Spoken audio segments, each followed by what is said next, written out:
So hello and welcome to the video. You joined me at 6:43 AM in Addis Ababa airport. I'd just flown in from London on a flight I reviewed in this video, and we had about 3 hours in the Addis airport before flying on to Zanzibar in Tanzania with a brief stop at Kilimanjaro airport.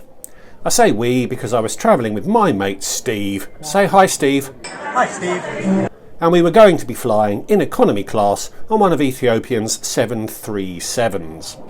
No intro to camera for this video, as I thought I'd be covering the whole trip from London to Zanzibar in one video, but after reliving the flight down from London, it felt better to show this shorter journey to Zanzibar in its own video. It was a very enjoyable and very scenic journey, so I hope I've piqued your interest enough that you'll want to stick around. Hi, I'm Matt. Over the last 25 years, I've travelled a lot. I've lived in 5 countries on 4 continents. I've flown over 1.3 million miles. I've visited over 100 countries, every American state, but I'm nowhere near done. So subscribe to the channel so you can come with me. Despite arriving in Addis in business class, we were flying out in economy, which unfortunately meant that we didn't have the right to access a lounge based on the tickets we held. Some lounges let you in if you arrive in business class, but Ethiopian didn't. All was not lost though, as Steve has Star Alliance Gold through Turkish Airlines, which afforded him entry into the lounge, and I was able to follow him in as his guest. There's actually 2 lounges in this part of the terminal, one for Star Golds and the other for Ethiopian's business passengers. I read online that there's a 3rd lounge available to silver status holders in Ethiopian's own scheme, although we didn't spot it during our visit. We headed for the Star Gold Lounge, which was spacious, well appointed and very comfortable, with what looked like a reasonable food offering. We wanted to take showers after the overnight flight down from London, and in normal times we'd have been able to access the showers from the Gold Lounge, as the facility is located between the 2 lounges. But these aren't normal times, so although we were still entitled to use the facility, access was only possible from the other lounge. When we queried this with the gatekeepers, they sent us both round to the business class lounge, and when we explained that we wanted to take showers, the gatekeepers there let us in without question, which is something an unscrupulous traveller might be able to take advantage of. The business class lounge was a little smaller than the Gold Lounge, but it was smarter and better appointed. It had much better food, as well as a bar from which you could get a glass of champagne if you fancied one at 7 o'clock in the morning. I didn't film the showers, but they were excellent, so refreshed and refuelled and feeling vaguely human after only getting about 3 hours sleep on the flight down, it was time to head to the gate for our next flight. When we booked these flights, this leg was scheduled to be operated by a 787, but loads were extremely light that Tuesday morning, and about 10 days prior to travel, the equipment had been switched to a 737. Which was a little annoying, as I was looking forward to flying on another of Ethiopian's wide-body planes, having enjoyed the A350 down from London. But by monitoring Expert Flyer, we knew that the 737 was still going to be pretty empty, despite being much smaller than the 787. Loads were expected to be much higher for our return leg to Addis, which did end up being operated by a 787, so look out for my review of that flight in a few weeks. Another bus gate, but again it was nice to take the Ethiopian Air and get a good look at the plane before boarding. A 737-800 delivered new to Ethiopian almost 12 years ago. I do like the Ethiopian livery, although it looked like the paint needed a touch-up, as it may have faded a little from constant exposure to the African sun. The brand's colour scheme, which looks sharp and refreshing on the exterior, does make the interior look a little dated, particularly as the seats are a little retro in their design.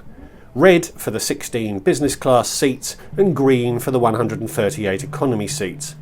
We'd gone for window seats towards the back of the plane, aiming to get a decent view of the ground behind the wing. A small thing, but Ethiopian immediately distinguished themselves from most European airlines by offering a small cushion/pillow on every economy seat. Reasonable legroom, a table, but not a lot else. No power, although there was Wi-Fi. I'd say the plane was perhaps 25% full. Personal air vents too.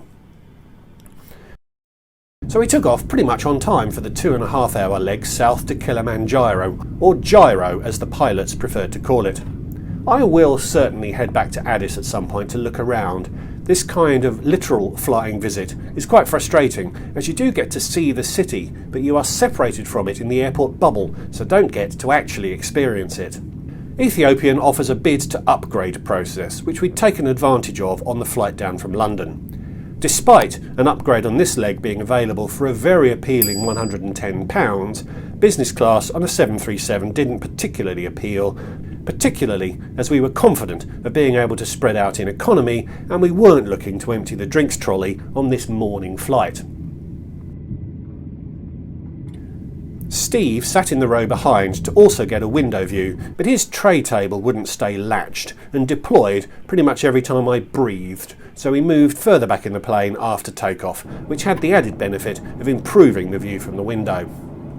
A meal service was offered quite quickly after takeoff, a very respectable feed for a 2-hour economy class flight. Once again, European airlines could take note. A rice-based starter and a rice-based main course, which may not have been the most imaginative pairing, but both were really tasty. After which, there was an opportunity to reflect on the effects of globalisation as you spread your Danish butter and French cheese on your Irish cracker. Or is it a British cracker? Feel free to argue about it in the comment section below. Spectacular views of the African savannah, although the cloud cover built as we headed south. That was a bit of a shame, as I'd been hoping for some views of Nairobi and the wider countryside as we crossed Kenya, but it did make it easier for me to divert my attention away from the views to take a nap. I had only gotten 3 hours sleep the night before. I woke as we began our descent into Gyro. The mountain ranges dictate your routing into the airport and also direct the weather, so as it was now the early afternoon, it got quite bumpy. Unfortunately, my camera ran out of battery a few hundred feet from landing, so I missed one of the hardest landings of my life. But no permanent damage was done to the landing gear, and my camera was back up and running for the taxi to the terminal. We parked up on the apron and had about an hour on the ground in Gyro. Probably more than half of the passengers got off, and those continuing to Zanzibar had to remain on board, although the very nice crew did allow us out of the plane onto the rear steps to have a look around and take in the Tanzanian air. Mount Kilimanjaro is only about 30 miles from the airport, but the cloud cover completely hid it from view. We did see it on the flight back, so stay tuned and I'll include some footage at the end of the video. A quick visit to the loo while we were parked up. A small space and there were a few maintenance issues, but it offered everything you needed. It's very hard to get excited about airplane toilets. I don't believe any passengers joined us in Gyro, although we took on some cargo, and after about an hour the doors were closed and we prepared to head off on the 45-minute leg down to Zanzibar.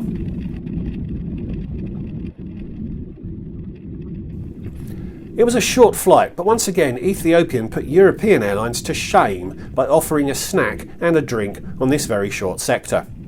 We were down to perhaps a 10% passenger load by this point, and I don't know whether it was that made it possible for them to offer the service, but I really can't blame Ethiopian for downgrading this service from a 787. And before long we swept out over the coast of mainland Tanzania, over the Indian Ocean. Just look at the colour of that water. Zanzibar is about 25 miles off the coast of Tanzania, and we quickly crossed the island's coastline and descended into the airport from the north. I had enough battery left in the camera to capture the landing this time.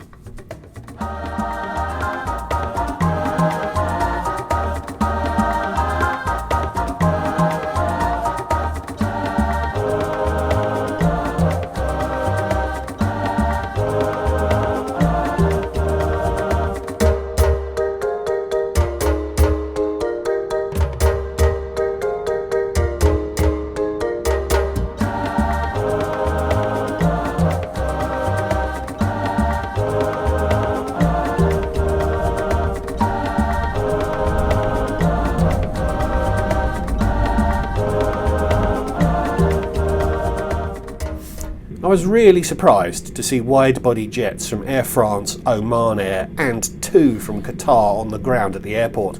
That's quite a volume of new arrivals, even if the planes weren't full. I can't believe Qatar would send 2 half-empty planes if they could consolidate those passengers and just run one. We were quickly off the plane and onto yet another bus, which took us away from the shiny new terminal to a somewhat dilapidated older terminal building. I can't believe Qatar's passengers are diverted from that shiny new terminal to immigrate through this one, although we did see some signage suggesting that all arrivals are currently being processed here. I will add that if you are looking to visit Zanzibar, it is an autonomous region of Tanzania and had different documentation requirements to the mainland, so make sure you prepare for the correct location. From the timestamps on my videos, it took us less than 10 minutes to get from the plane door through all the formalities to the baggage reclaim area, and our bags were actually waiting for us when we got there. A very efficient immigration experience, although it can be more challenging if the plane is fuller. And to offer further proof that Steve and I are completely mad, we decided to rent a car for the duration of our time in Zanzibar, and it was there waiting for us when we exited the terminal. It was about a 5-mile drive from the airport into Stone Town, where we spent the first 2 nights of our stay, but I'll talk more about what we found there in my next video. So as I tracked these things, Tanzania was UN member number 96 for me. It's country number 114 on my country list, and as we stopped in mainland Tanzania en route to Zanzibar, the somewhat strange rules of the Travellers Century Club allows me to add 2 countries to the list, as Zanzibar is counted separate from mainland Tanzania. That took me to 132 on that list.